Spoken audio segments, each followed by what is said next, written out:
இப்படி வரிசையாக நான் வந்து இந்த கோயிலுக்கு போனார் பாடினார், அந்த கோயிலுக்கு போனார் பாடினார்னு சொல்லிகிட்டே வரேனே, இதில் நான் வந்து 1% கூட சொல்லலை. அத்தனை பாடிட்டார். நான் நிறைய விட்டுட்டேன். நான் இதுக்கு மேலே எனக்கு சொல்ல தெரியல. இப்போ அவரோட ரொம்ப மனசுக்கு பிடிச்ச ஊர், மனசுக்கு பிடிச்ச சுவாமி திருவாரூருக்கு வந்துட்டார். ஆன்மீகநாதருக்கு பார்க்க வந்துட்டார். வந்து ஒரு பதிகம் பாடுறார். நான் நிறைய பதிகத்தையெல்லாம் விட்டேன். இது வந்து ரொம்ப ஜூசி பதிகம், செம்மத்திட்டு சுவாமிக்கு. இது வந்து சொல்கிறதுக்கு முன்னாடி ஒரு விஷயம் நான் சொல்லணும். சுவாமியை இவர் திட்டுறாரு, இப்படி நிந்தாஸ்துதி பண்ணுறாரு, இப்படி பண்ணலாமா, அப்போ நம்மளும் பண்ணலாமா அப்படிங்கிறதெல்லாம் கேள்வி வரும். முதலாவது சுந்தரமூர்த்தி நாயனார் எங்கேயோ இமயத்து மேலே இருக்கார், நம்ம எங்கேயோ படுகுழியில் இருக்கோம். அவருக்கு வந்து தன்னலம் இதெல்லாம் கிடையாது, பக்தி ஜாஸ்தி, மனசு சுத்தம் உண்டு. சுவாமியே சாமியோடையே தோழர்னு சுவாமி சொல்லி சொன்னவர். அவருக்கும் நம்மளுக்கும் ஏதாவது ஒரு வித்தியாசம் இருக்காதா? நம்ம வந்து நம்மளுடைய சுயநலத்துக்காக சுவாமியை வேண்டிக்கிறவா. நம்மளுக்கு எதுவும் கெடுதல் வரக்கூடாது, நமக்கு வேணுங்கிறவாளுக்கு எந்த கெடுதலும் வரக்கூடாது, எல்லா வசதிகளும் கிடைக்கணும்னு வேண்டிக்கிறவா. அவர் அந்த மாதிரி வேண்டிக்கிறவர் கிடையாது. அதனால எல்லா விதத்திலையும் ரொம்ப வசந்தவர். ஆனால் இந்த மாதிரி சக்கிய பாவத்திலையும் சுவாமியை ஈஸியாக அடையலாம், மனசு சுத்தி இருந்ததுன்னா சுவாமியை அடையலாம்ங்கிறதுக்காக சுவாமி போட்ட நாடகம் சுந்தரமூர்த்தி நாயனார் வாழ்க்கை வரலாறு. நம்மளை முதல்ல சுத்தம் பண்ணிக்காம கோணாமணான்லாம் நடந்துட்டா அப்புறம் அபச்சாரமாக ஆகிடும். சுவாமியையும் கோணாமணான்னு பேசக்கூடாது, சுந்தரமூர்த்தி நாயனாரையும் சொல்லக்கூடாது. ஏன்னா சுந்தரமூர்த்தி நாயனாரை ஏதாவது நெகட்டிவாக சொல்ல போய் ஒருத்தர் நன்னா பட்டுண்டார் சுவாமி கிட்ட. அந்த கதையும் நான் அப்புறமா சொல்லுவேன். அதனால சுந்தரமூர்த்தி நாயனார் ஒரு கோல்டு, நம்ம வந்து தகரம், அதை நம்ம ஞாபகத்தில் வச்சுக்கணும். நம்ம கோல்டாகிறதுக்கு ஆசைப்படலாம், ஆஸ்பயர் பண்ணலாம், ட்ரை பண்ணலாம். இந்த பாவத்துல எல்லாமும் நம்ம வந்து சுவாமியை வேண்டிக்கலாம்.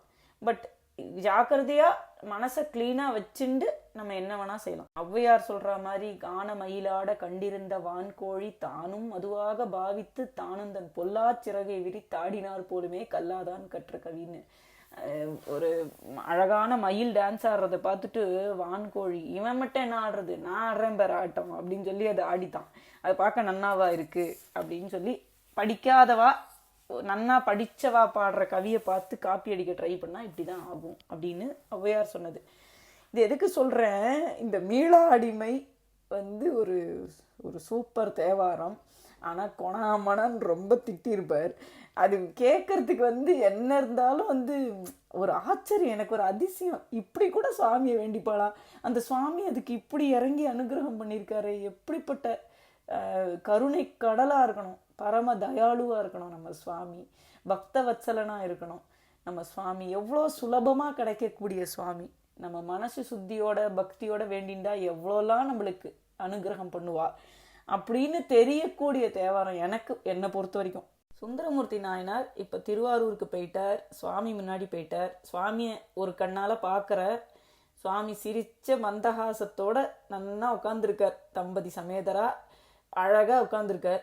அதை பார்த்தோன்னே இவருக்கு பத்திண்டு கோங்கோமாக வருது. நம்ம எத்தனை வழியெல்லாம் எத்தனை ஸ்தலத்தில் பாடிண்டே வந்தோம், கொஞ்சமாவது இந்த சுவாமி எனக்கு கண்ணை தர வேண்டாமா?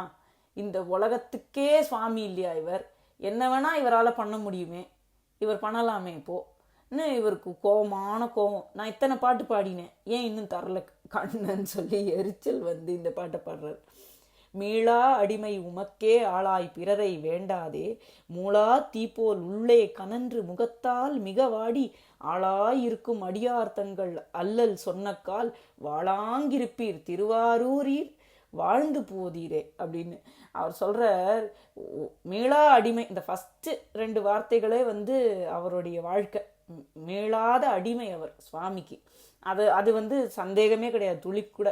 அவரே சொல்கிறார், நான் உனக்கு மீளாத அடிமைன்னு சொல்லிட்டேன், வேற யாரையும் நான் வேண்டிக்கல. உள்ளே மூளா தீபோல் உள்ளுக்குள்ளே எனக்கு மனசுல நிறைய கஷ்டங்கள் இருக்குது, முகம்லாம் வாடி போயிருக்கு.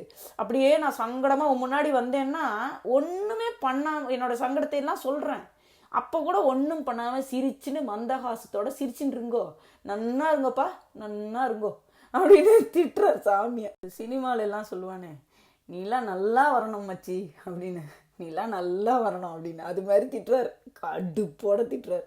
விற்று கொள்வீர் ஒற்றியல்லேன் விரும்பி ஆட்பட்டேன், குற்றம் ஒன்றும் செய்ததில்லை கொத்தையாக்கினீர்.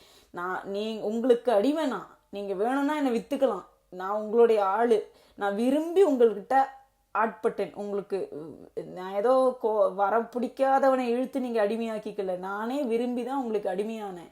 அப்படி இருக்கும்போது நான் எந்த தப்புமே, இவர் சொல்ற நான் எந்த தப்புமே சொல்லலை, இவர் பண்ணது தப்பு தான், சத்தியத்தை பண்ணிட்டு மீறினது தப்பு தானே, குற்றம் ஒன்றும் செய்ததில்லை, கொத்தையாக்கிறார், கண்ணை நோண்டி விட்டல் என்ன. இப்போ ஒரு கத்துற சுவாமியை பார்த்து, எற்றுக்கடிகள் என் கண் கொண்டீர், நீரே பழிபட்டீர், ஏன் சுவாமி என் கண்ணை பிடுங்கினேள் அப்படின்னு கத்துறார் சுவாமியை பார்த்து. இந்த பழியெல்லாம் அவங்க மேலதான் சாபம் கொடுக்குறார் சுவாமிக்கு. மற்ற கண் தான் தாராதொழிந்தால் வாழ்ந்து போதீர, இன்னொரு கண்ணை மட்டும் தரல, நீங்க நல்லா இருங்கப்பா, நல்லா இருங்க அப்படின்னு திட்டுறார்.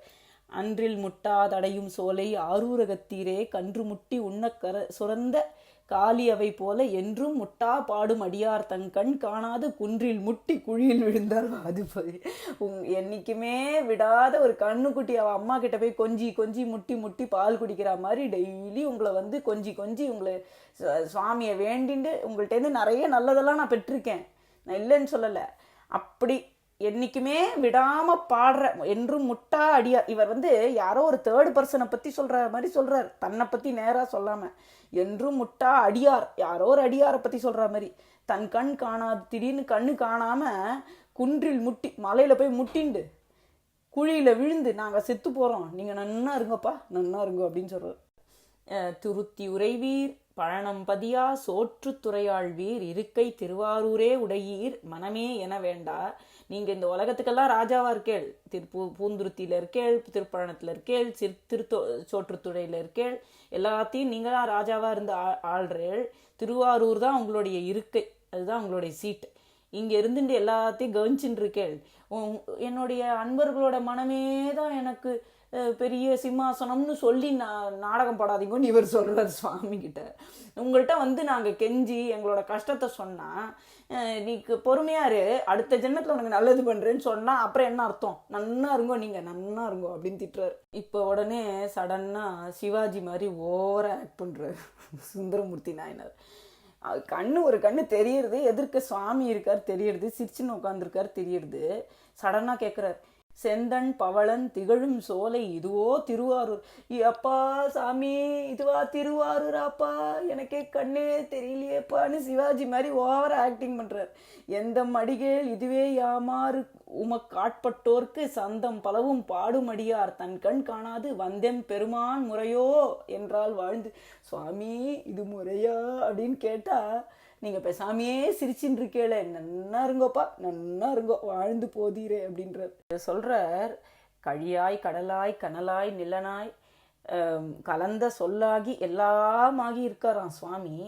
எல்லாம் தெரியறதுன்னு இழியா குலத்தில் பிறந்தோம், நாங்கள் ஒன்றும் மோசமான குளத்தில் பிறக்கலை, நல்ல குளத்தில் தான் பிறந்திருக்கோம், ஆனாலும் உங்களை திட்டாமல் நாங்கள் புகழ்வோமா, இவ்வளோ திட்டிட்டு. இப்போ கேட்குறார், பேயோடேனும் பிரிவொன்றின்னாதென்பர் பிறரெல்லாம் காய்தான் வேண்டிற் கனிதான் அன்றோ கருதி கொண்ட கால் நாய்தான் போல நடுவே திரிந்து காட்பட்டோர்க்கு வாய்தான் திரவீர் திருவாரூரீர் வாழ்ந்து போதீர்.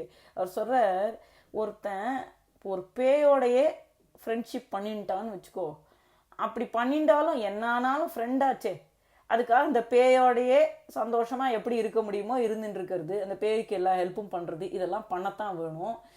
உங்களுக்கு சமமா என்ன ஃப்ரெண்டுன்னு நீங்க ஆக்கின்றது கஷ்டம்தான் உங்களுக்கு, நீங்க பெரிய சுவாமி, நான் சும்மா ஏதோ ஒரு பூச்சி, என்ன நீங்க ஃப்ரெண்டு ஆக்கின்றாலும் எனக்கு சந்தோஷம் தர மாதிரி தானே நீங்க நடந்துக்கணும். ஏன் நீங்க இப்ப இப்படி முதல்ல ஃப்ரெண்டுன்னு சொல்லிட்டு இப்ப எப்படி மாறலாம்? காய்தான் வேண்டிற் கனிதான் என்று முதல்ல ஒரு ஆளுக்கு பழமா திங்க பிடிக்காது, காய் தான் திங்க பிடிக்கும்னா அவனுக்கு காய் கிடைச்சா கனி கிடைச்சா எல்லாருக்கும் என்ன சந்தோஷம் கிடைக்குமோ அதே சந்தோஷம் தானே அவனுக்கு கிடைக்கும். நீங்க தானே விரும்பி என்ன ஃப்ரெண்ட் ஆக்கினேன்.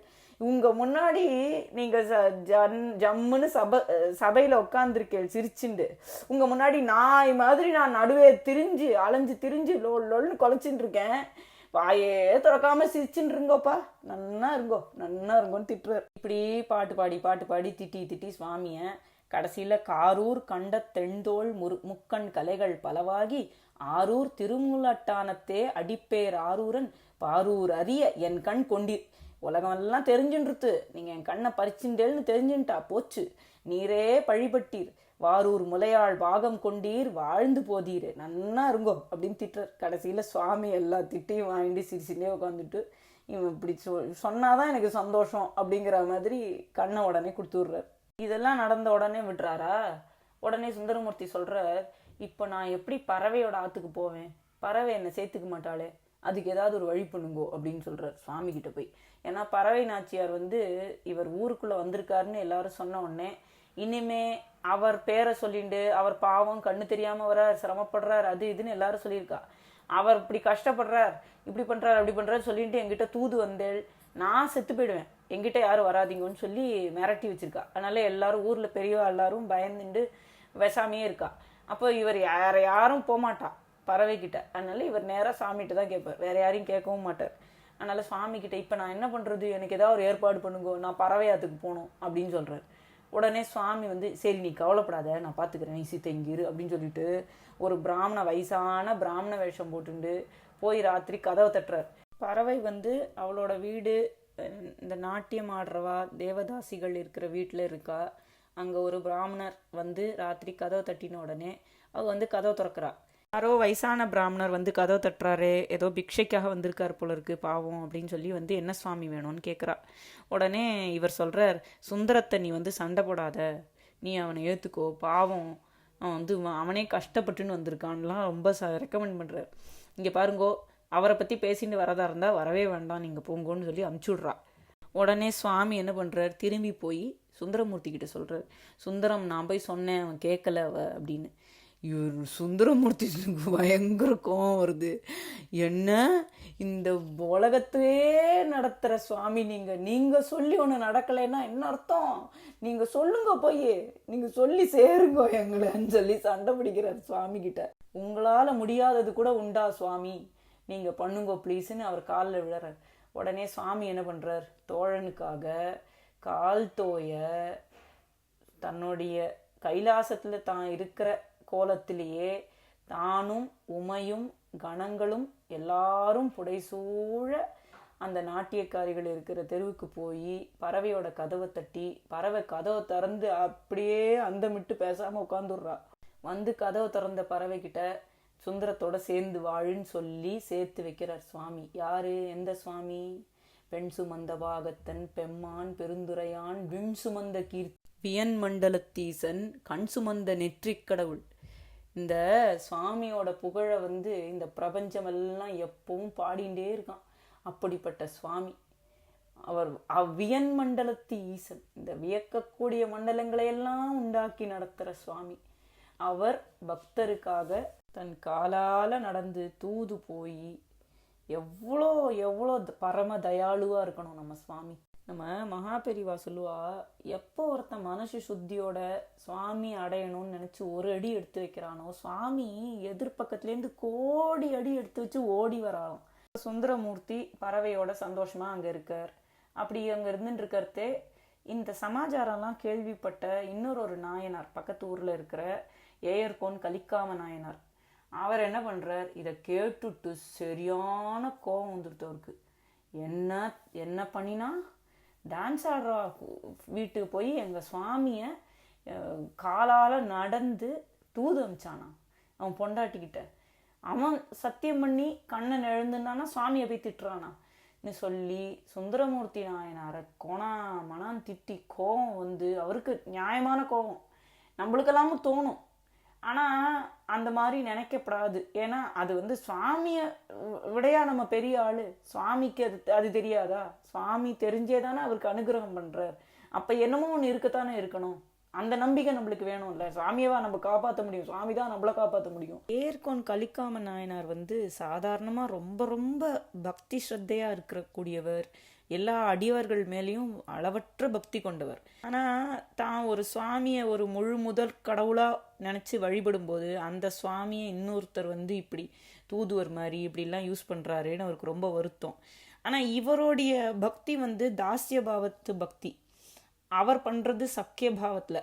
அது இவருக்கு புரியறதில்லை. ரொம்ப எரிச்சல் வெறுப்பு எல்லாம் வந்துடுது.